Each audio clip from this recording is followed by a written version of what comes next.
World club ফুটবলে জিকো কোন দলের সাপোর্টার? Real Madrid. যদি আপনাকে অপশন দেওয়া হয় 1,000 কোটি টাকা কিংবা রিয়াল মাদ্রিদে খেলা, কোনটাকে বেছে নেবেন?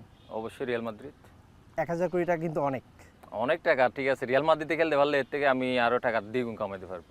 আপনি কিন্তু গোলকিপার, কিন্তু ধরে নেন আপনি হচ্ছেন ফরওয়ার্ড এবং বাংলাদেশ বিশ্বকাপের ফাইনালটা খেলছে, পেনাল্টি শুট আউট, আপনি হচ্ছেন সে শটটা নেবেন এবং অপোজিশনে গোলকিপার হিসেবে কাকে চাবেন আপনি? এখন ধরেন এখন মার্টিনেসই সেরা, মার্টিনেস।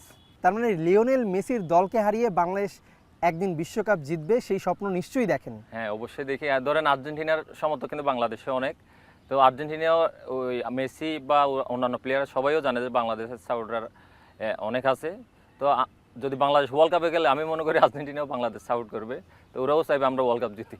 গোলকিপার হিসেবে কাকে আইডল মানেন সবসময়? এক এক সময় এক একজন ভালো করে, আমরা যেহেতু গোলকিপার খেলি, যে ভালো করে আমরা তারে ফলো করার চেষ্টা করি। ধরেন এলিসন বেকার, ও হচ্ছে ফুল অ্যাক্টিভ, ধরেন পায়ে খেলতে পারে, অ্যাডভান্স থাকা, সেভ। ধরেন মার্টিনেস হচ্ছে খুব কাছ থেকে সেভের জন্য খুব ভালো।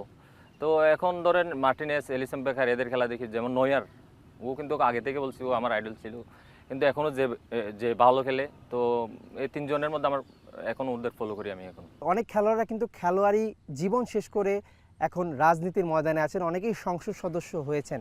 যদি কখনো এমপি হন তাহলে আসলে বাংলাদেশের কোন দিকটা পরিবর্তন করবেন সবার আগে? ধরেন এখন তো রাজনীতি করার চিন্তা ভাবনা নাই, কিন্তু যদি ওই রকম পরিস্থিতি হয় অবশ্যই করব।